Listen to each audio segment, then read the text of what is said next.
Somalia के तट के पास हिंद महासागर में एक तेल कंपनी से संबंधित एक जहाज उन श्रमिकों से भरा हुआ है जो समुद्र की गहराई में गोता लगाकर पानी के नीचे तेल और गैस पाइपलाइनों का रख रखाव करते हैं। एक सुबह जहाज में अलार्म बजना शुरू होता है, इसलिए एंगल दौड़ता हुआ देखने के लिए जाता है कि क्या हुआ है। जब वह कॉम्स रूम में पहुंचता है तो वह देखता है कि उनका बॉस कार्सन फोन पर अपने ऊपरी अधिकारी से बहस कर रहा है। वहां मिच बताता है कि जहाज वापस मुड़ रहा है क्योंकि उन्हें तेल की पाइपलाइन में कुछ फॉल्ट होने के संकेत मिले हैं। कार्सन पानी के भीतर एक टीम भेजना चाहता है, पर एंगल को इस बात से ऐतराज है क्योंकि समुद्र में तूफान आ रहा है जिससे बहुत से गोताखोर पहले ही घर जा चुके हैं। पर कार्सन जहाज पर जो भी मौजूद हो उसे इकट्ठा करके एक टीम बनाने के लिए कहता है और मिच को टीम का इंचार्ज बना देता है। टीम में एक युवा लड़का जॉन्स भी है। एंगल इसको लेकर भी विरोध करता है कि यह लड़का 30 मीटर से नीचे कभी नहीं गया, लेकिन जॉन्स पानी की गहराई में जाने के लिए काफी उत्साहित है। अब मिच एक और अनुभवी साथी हर्ट्स को ढूंढने के लिए नीचे जाता है। वह उसे देखकर परेशान होता है क्योंकि उसने बहुत सारी शराब पी रखी है। हर्ट्स कहता है कि मेरी शिफ्ट खत्म हो गई है, इसलिए तुम जा सकते हो, पर मिच उसे 2 गुना वेतन देने का बोलकर उसे साथ में चलने के लिए मना लेता है। अब टीम नीचे जाने के लिए तैयार है। जॉन्स अपनी प्रेग्नेंट पत्नी को कॉल करके बताता है कि वह एक दिन देर से आएगा। अब टीम डाइविंग बेल में प्रवेश करती है और समुद्र के नीचे उतरना शुरू करती है। समुद्र में करंट होने के कारण डाइविंग बेल में प्रेशर कुछ ज्यादा ही था। एंगल नोटिस करता है कि जॉन्स अपने साथ हेयर जेल की बोतल लाया है, तो वह उसे बोतल खोलने के लिए कहता है, लेकिन प्रेशर के बदलाव के कारण जेल जॉन्स के कपड़ों पर फैल जाता है। वे जैसे जैसे नीचे जाते हैं, हर्ट्स को उतना ही अधिक शराब का नशा उतरने का एहसास होने लगता है और सीट बेल्ट लगाते समय भी उसके हाथ कांपने लगते हैं।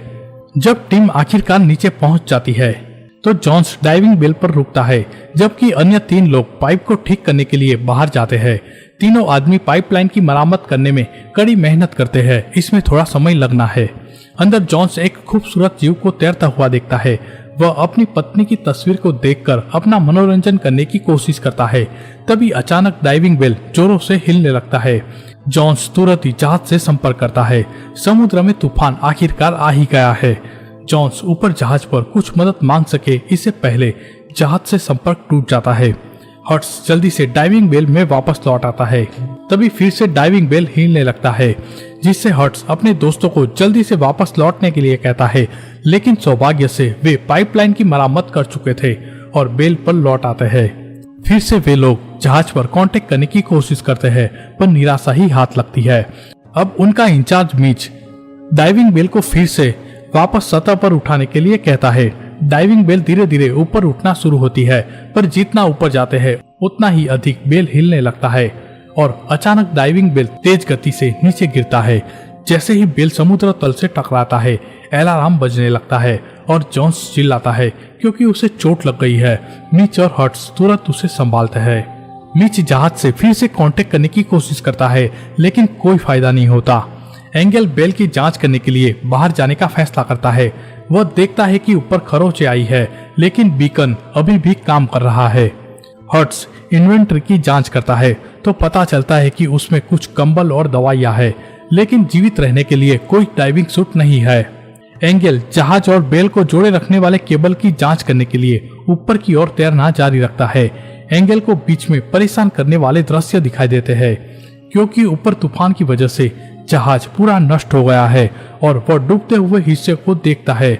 हालात तो तब बदतर हो जाते हैं जब एंगल कार्सन और अन्य साथियों के शव को नीचे आता हुआ देखता है।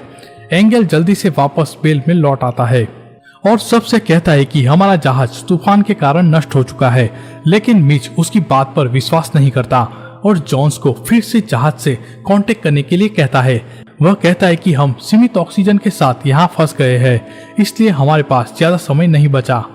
स्थिति की गंभीरता को समझते हुए सब बहस करते हैं। बहस तो तब बदतर हो जाती है जब एंगल कहता है कि लॉकडाउन के कारण कोई भी उन्हें बचाने नहीं आएगा। हर्स्ट और एंगल एक दूसरे से लड़ने लगते हैं। वह एक दूसरे को मानने ही वाले होते हैं कि मिच दोनों को अलग कर देता है और ऑक्सीजन को बचाने के लिए सभी को शांत रहने के लिए कहता है। अब मीच को याद आता है कि जब वे पाइपलाइन को ठीक करने के लिए नीचे गए थे तब उन्हें पाइपलाइन का स्थान दिखा था, यानी लोकेशन। इसलिए वह इसे लिखता है और जॉन्स को हर 15 मिनट में कॉम से मैसेज भेजने के लिए कहता है। उम्मीद करता है कि किसी भी गुजरने वाले जहाज को संदेशा मिल जाएगा।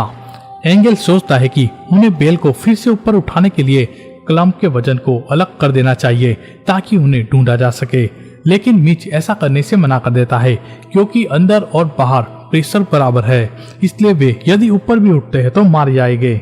तभी अचानक से ऑक्सीजन टैंक में से एक टैंक लीक हो जाता है और बेल में हवा कम होने लगती है, इसलिए फिर से अलार्म बजता है। टीम मास्क लेने के लिए दौड़ती है, खास रूप से जॉन्स के लिए जो इसका आदी नहीं है। एंगल भी अपनी उम्र के कारण नीचे गिर जाता है। मिच जल्दी से डाइविंग बेल को स्थिर करने के लिए टैंक को ठीक करता है और देखता है कि उनकी 2 घंटे सांस लेने की ऑक्सीजन लीक हो गई है। हर्ट्स अब नए ऑक्सीजन टैंक के लिए जहाज के मलबे की तलाश करने के लिए जाना चाहता है जिसे उन्हें कुछ टैंक मिल सके, लेकिन मिच जोर देकर कहता है कि यह बहुत जोखिम भरा है, उन्हें बस इंतजार करना चाहिए। जॉन्स कांटेक्ट करना जारी रखता है और अचानक उन्हें एक चीनी मछली पकड़ने वाले जहाज से रिप्लाई मिलता है। दुर्भाग्य से बेल पर कोई भी चीनी नागरिक नहीं है, इसलिए वे ठीक से कम्युनिकेट नहीं कर पाते।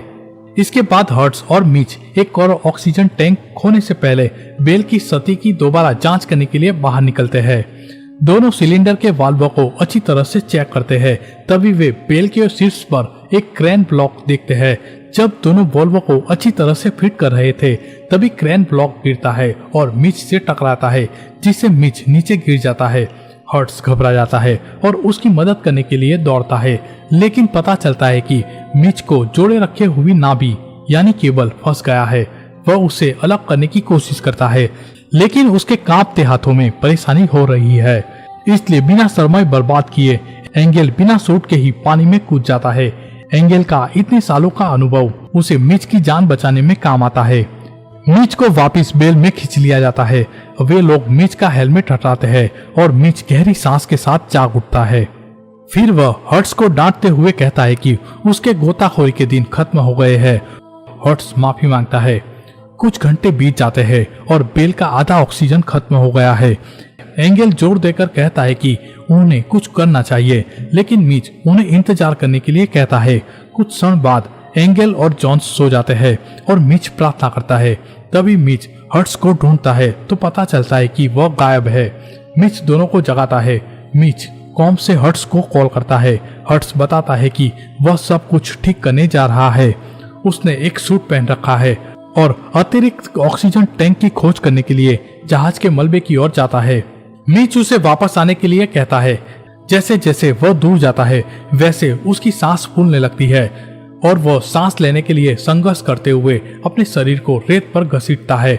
डाइविंग बेल में एंगल उन्हें यह कहकर ऑक्सीजन काटने के लिए कहता है, वैसे भी हर्ट्स मरने वाला है, इसलिए ऑक्सीजन बचानी चाहिए। मिच इस पर विचार करता है और उलझन में पड़ जाता है कि कौन जिएगा और कौन मरेगा वह मेरे हाथ में नहीं है। पर इस बीच जॉन्स ऑक्सीजन काट देता है और हर्ट्स की सांसें सुनाई देना बंद हो जाती है। पर उन लोगों को नहीं पता था कि हर्ट्स ने ऑक्सीजन टैंक को ढूंढ लिया था, बस उसे वापस लाने की देरी थी। कुछ देर बाद जॉन्स ऑक्सीजन टैंक के लिए गोता लगाने के लिए तैयार होता है। वह पानी में कूद जाता है। वह पानी में अपनी पत्नी को देखकर आश्चर्यचकित हो जाता है। वह अपनी पत्नी से गले मिलता है, लेकिन तभी जॉन्स के मुंह से खून निकलने लगता है। वह घबरा जाता है और फिर से तैरने लगता है, लेकिन उसकी पत्नी ने उसे मजबूती से पकड़े रखा है और खून निकलता रहता है। तभी जॉन्स अचानक से अपनी आंखें खोलता है और पता चलता है कि यह सिर्फ एक बुरा सपना था। बाकी बचे तीनों लोग महसूस करते हैं कि हीटर खराब हो गया है, जिससे वह ऑक्सीजन की कमी से पहले ठंड से मर जाएंगे। पर सौभाग्य से जॉन्स को इसका तोड़ का पता है। जैसे घर में स्टीम बॉयलर का यूज होता है, वैसे वह टैंक में पानी भरकर टॉर्च का उपयोग करता है। अब केवल उनके पास 1 घंटे तक का समय बचा है, इसलिए मिच अपने परिवार को एक लेटर लिखता है और घर वालों के कहने पर भी नौकरी न छोड़ने के लिए माफी मांगता है और इसे एक सील बंद प्लास्टिक बैग में रखता है ताकि वह उसकी बॉडी के साथ मिल सके। लेकिन उसी वक्त रेडियो अचानक रिप्लाई करता है। यह एक नौसेना फ्रिगेट है जो चीनी मछली पकड़ने वाले जहाज के मैसेज पर उन्हें ढूंढने आए थे, लेकिन उन्हें ढूंढने में घंटों लग सकते हैं क्योंकि उनके पास सटीक लोकेशन नहीं है। मीच को लगता है कि वह मदद आने तक जिंदा नहीं रह पाएंगे। अब एंगल ऑक्सीजन टैंक ढूंढने का फैसला करता है। मीच मना करता है लेकिन उसकी बात को मानने से इनकार कर देता है, यह कहते हुए कि वैसे भी वह मरने वाले हैं। एंगल सूट पहनकर बाहर निकलता है जिससे ज्यादा ऑक्सीजन यूज होती है। बेल में धीरे धीरे हवा खत्म होने लगती है। जॉन्स को बहुत सारे शव मिलते हैं, उसे ऑक्सीजन टैंक भी मिल जाता है, पर दिक्कत यह थी कि उसकी केवल छोटी पड़ रही थी और टैंक से 2 मीटर की दूरी थी।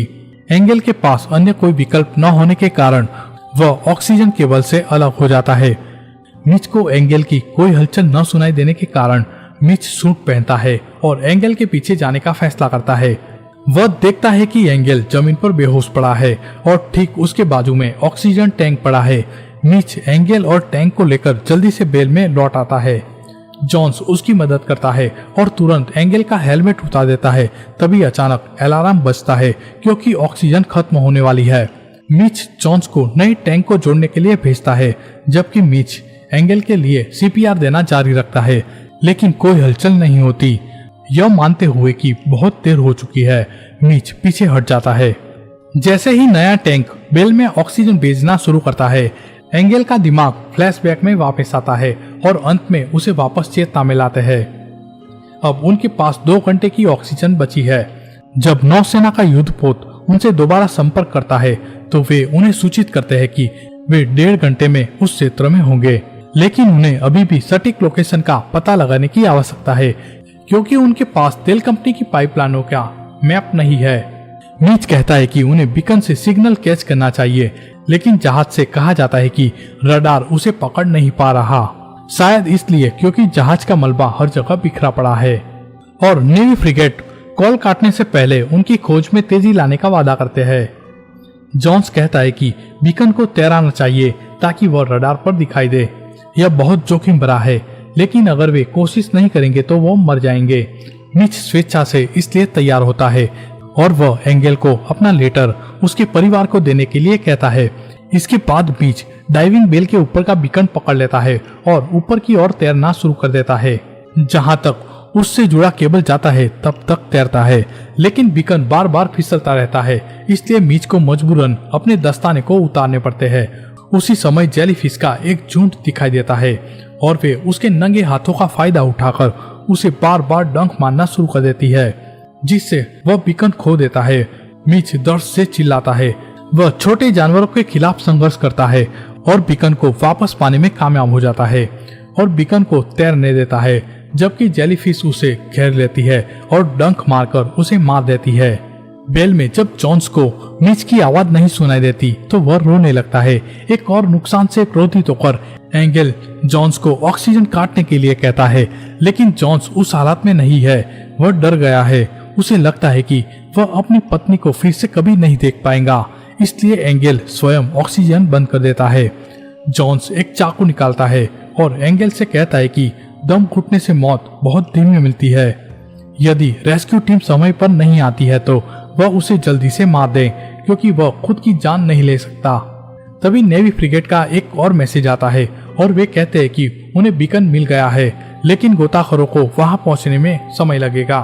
कोई अन्य विकल्प न होने पर एंगल मरने से पहले डाइविंग बेल को ऊपर उठाने की कोशिश करना चाहता है। दोनों बेल को तेजी से ऊपर उठाते हैं। अंदर का प्रेशर बढ़ने लगता है, हालांकि यह अचानक रुक जाती है क्योंकि उनका एक केबल जहाज के मलबे में फंसा हुआ है। एंगल बताता है कि उन्हें ऊपर की ओर तैरना होगा, लेकिन यह बहुत ही कठिन था क्योंकि उन्हें 170 मीटर तक ऊपर जाना था और जॉन्स कभी 30 मीटर से अधिक नहीं तैरा। जॉन्स अपना चाकू लेता है और खुद को खत्म करने के लिए तैयारी करता है, लेकिन एंगल कहता है कि जॉन्स ही सूट के साथ ऊपर जाएगा। एंगल जॉन्स को मिच का लेटर देता है और उसे कुछ सुरक्षा टिप्स देता है कि गोता लगाने से कैसे बचा जाए। जॉन्स अभी भी हैरान है क्योंकि एंगल एक अच्छा तैराक है जो यह कर सकता है। अब जॉन्स सूट पहनता है और ऊपर की ओर तैरना शुरू कर देता है, जबकि एंगल उसे कॉम्प से निर्देश देता रहता है। नीचे बेल में पानी बनना शुरू हो चुका है। जॉन्स जैसे जैसे ऊपर जाता है वह प्रेशर के कारण चिल्लाना शुरू कर देता है और कहता है कि वह डरा हुआ है। जॉन्स धीरे धीरे केबल के एंड तक पहुंच जाता है। और सूट के बिना अंतिम के 20 मीटर तैरने के लिए सूट से अलग हो जाता है। पानी के प्रेशर की वजह से उसके मुंह से खून निकलने लगता है, लेकिन वह हार नहीं मानता और अपनी बची हुई ताकत के साथ तब तक तैरता है जब तक कि वह सतह पर नहीं पहुंच जाता। कुछ ऊपर तैरने के बाद नौसेना द्वारा उसका रेस्क्यू कर लिया जाता है। जहाज के कॉम से एंगल को बताया जाता है कि जॉन्स ठीक है। नीचे वेल का ऑक्सीजन भी खत्म हो गया था क्योंकि पानी लगभग भर ही गया था। एंगल अपनी पत्नी का हार निकालता है और आखिरी बार कोशिश करने का फैसला करता है। वह बेल से तैरकर बाहर निकलता है और ऊपर जाना शुरू कर देता है। हालांकि वह बिना सूट के ज्यादा दूर तक नहीं जा पाता और डूब जाता है। फिल्म के अंत में हम देखते हैं कि जॉन्स अपनी पत्नी के साथ बैठा हुआ है, लेकिन उसके लिए उस सदमे से उबरना अभी भी मुश्किल है जिससे वह गुजरा है। दोस्तों, फिल्म की कहानी पसंद आई हो तो चैनल को सब्सक्राइब जरूर कर ले।